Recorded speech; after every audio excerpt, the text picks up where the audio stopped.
Kolkata police constable এবং lady constable তোমাদের যে প্রসেসটা আছে সেই প্রসেস হয়ে গেল, তোমাদের প্রথমে প্রিলিমিনারি এক্সামিনেশন হবে, তারপরে তোমাদের যে মাঠ আছে সে মাঠ হবে পিএমটি এবং পিইটি, তারপরে ফাইনাল রিটেন এক্সামিনেশন আছে, তারপরে কিন্তু ইন্টারভিউ আছে। এই টোটাল 4টে স্টেপ আছে।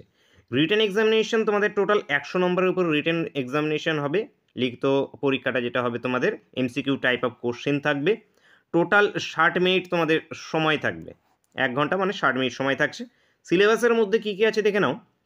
জেনারেল নলেজ, জিকে থেকে 40টা কোশ্চেন 40 নম্বর, অঙ্ক থেকে 30টা কোশ্চেন 30 নম্বর, রিজনিং থেকে 30টা কোশ্চেন 30 নম্বর। নেগেটিভ মার্কিং তোমাদের থাকবে 1/4 তোমাদের নেগেটিভ মার্কিং থাকবে। তারপরে পিইটি পিএমটিগুলো এখান থেকে তোমরা দেখে নিতে পারবে। ফিজিক্যাল মেজারমেন্ট টেস্টের ক্ষেত্রে এখানে চলে আসো।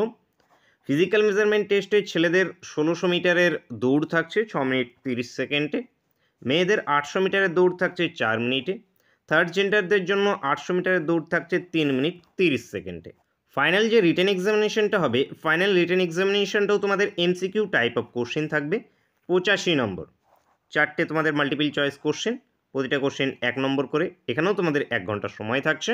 এইখানে সিলেবাসে একটু পরিবর্তন হচ্ছে, এখানে তোমাদের ইংলিশটা ইনক্লুড হচ্ছে। এখানে ইংলিশ জেনারেল নলেজ 25 নম্বর থাকবে, ইংলিশে থাকবে 10 নম্বর, ম্যাথে 25 নম্বর, রিজনিংয়ে তোমাদের থাকবে 25 নম্বর। এখানেও তোমাদের 1/4 নেগেটিভ মার্কিং থাকছে।